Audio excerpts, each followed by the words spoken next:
सरकार ने बजट 2025 में मिडिल क्लास को टैक्स से जुड़े कई तोहफे दिए, जिसके बाद अब आरबीआई ने भी एक गुड न्यूज़ दे दी है। भारतीय रिजर्व बैंक ने 7 फरवरी 2025 को हुई मौद्रिक नीति समिति की बैठक में रेपो रेट में 0.2% यानी 25 बेसिस पॉइंट की कटौती करने का ऐलान किया है।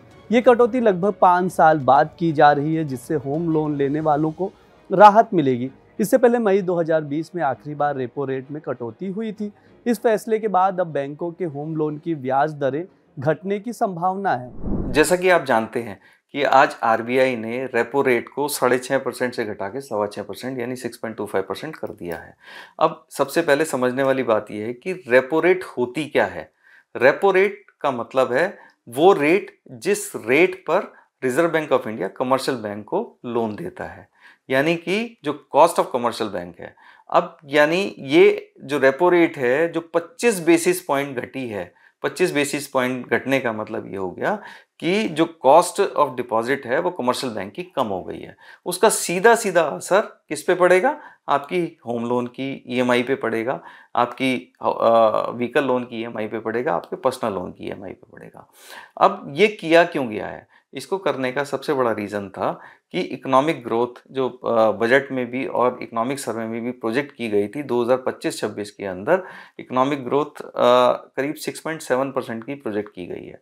अब उस इकोनॉमिक ग्रोथ के लिए आपको डिस्पोजेबल इनकम भी चाहिए, आपको कुछ पैसा जो ये आपकी ईएमआई को घटा सके, यानी जब पैसा घटेगा तो उसको आप मार्केट में खर्च भी कर सकेंगे।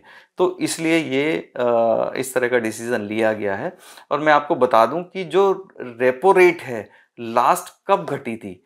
ये घटी थी 2020 के अंदर, यानी कि सीधे 5 साल बाद रेपो रेट घट रही है। अदरवाइज इस बीच में 2020 से लेकर 2024 तक रेपो रेट लगातार बढ़ी है। अब दूसरा सवाल ये उठता है कि बेसिस पॉइंट होते क्या हैं? बेसिस पॉइंट का मतलब है, एक बेसिस पॉइंट का मतलब 1% का 1/100 हिस्सा, यानी कि अगर एक बेसिस पॉइंट घटता है इसका मतलब 0.01% का रेपो रेट का चेंज आ रहा है। तो 25 बेसिस पॉइंट का मतलब है 0.25% रेट ऑफ इंटरेस्ट में कटौती हो रही है। तो अब हमें ये देखना होगा कि ये जो रेपो रेट घटी है इसका आपकी ईएमआई पे क्या असर पड़ेगा। तो हम एक एग्जांपल लेते हैं कि लोन है, 20 साल के लिए लोन है और रेट ऑफ इंटरेस्ट पहले जो था वो 8.75% था और अब जो रेट ऑफ इंटरेस्ट घट के 8.5% हो गया है।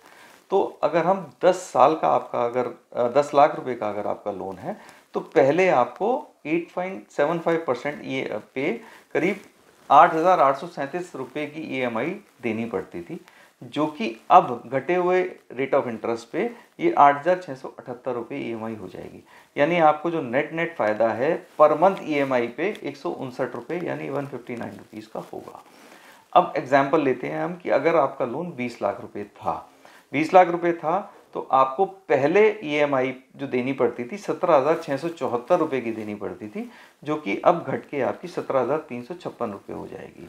यानी कि इस पे आपको करीब 318 रुपये पर मंथ का फ़ायदा होगा। अगर सेम टर्म्स एंड कंडीशन पे अगर आप 30 लाख रुपए का लोन लेते हैं तो आपको ईएमआई चुकानी पड़ती थी 26,511 रुपये, जो कि अब घट के हो जाएगी 26,035 रुपये, यानी कि आपको जो फ़ायदा होगा 476 रुपये पर मंथ का होगा। इसी तरह से हम 40 लाख को अगर कंपेयर करेंगे सेम टर्म्स एंड कंडीशंस पे तो पहले हमें ईएमआई देनी पड़ती थी 35,348 रुपये की, जो अब हो गई है 34,413 रुपये, यानी 635 रुपये पर मंथ का फ़ायदा। अगर हम 50 लाख रुपये के लोन पे कंपेयर करें तो पहले आपकी ईएमआई थी 44,186 रुपये, जो कि अब घट के हो जाएगी आपकी 43,391 रुपये, यानी 795 रुपये पर मंथ का फ़ायदा। तो ओवरऑल 0.25% पे भी अगर हम पूरे टेन्योर का करेंगे तो हमें काफ़ी फ़ायदा मिल जाएगा और वो फ़ायदा जो मिलेगा वो कहीं ना कहीं हम दोबारा से इकनॉमी में आएगा। तो सरकार ने जो फैसला किया है, आपने बजट में भी देखा होगा, बजट में भी इसी तरह की कोशिश की गई है जिसके अंदर की डिस्पोजेबल इनकम को बढ़ाया जाए। सिमिलरली आरबीआई ने भी उसी चीज़ का संकेत दिया है, उसी चीज़ को आगे बढ़ाते हुए, ताकि इकोनॉमिक ग्रोथ 6.7% वो ला सके जैसी प्रोजेक्ट की है। Thank you.